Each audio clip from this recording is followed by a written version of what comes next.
I've been thinking about the polygamy of Abraham and Jacob.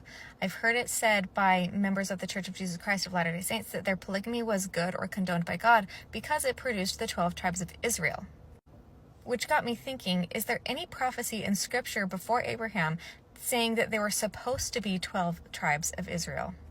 Because to me, it sounds like a house divided. 10 of the tribes of Israel were lost, and the other 2 have been at war with each other for thousands of years. And here we see what Jesus has to say about a house divided, that it brings it to desolation, and it shall not stand. Doesn't that kind of seem like the tribes of Israel today?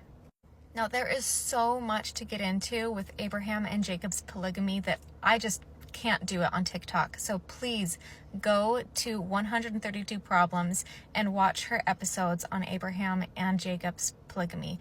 In short, Abraham and Jacob were never commanded by God to take on additional wives. Their polygamy was not condoned by God. But Abraham took an additional wife because his wife Sarai was not faithful to the Lord's promise, telling her that she would bear children. And it was her idea to take her handmaid Hagar and have Abraham bear children through her.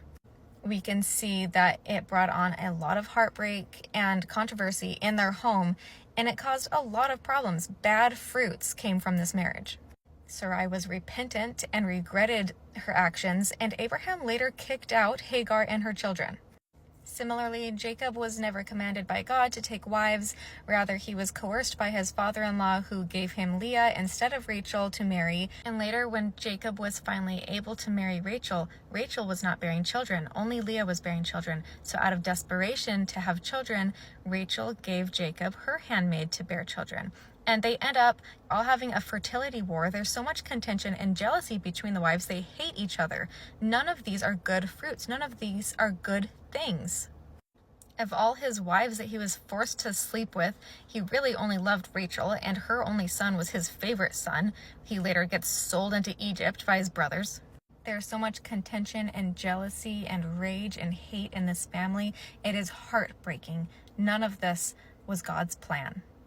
Can you imagine how different it would have been if Jacob wasn't forced to marry all these women and he just had his wife Rachel and his son Joseph, and he had one righteous tribe?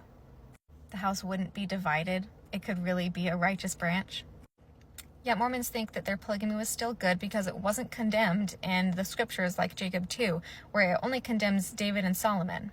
David and Solomon were condemned because they did it out of lust and coercion of women for all this power, which wasn't the intent of Abraham and Jacob, but it was still a big mistake.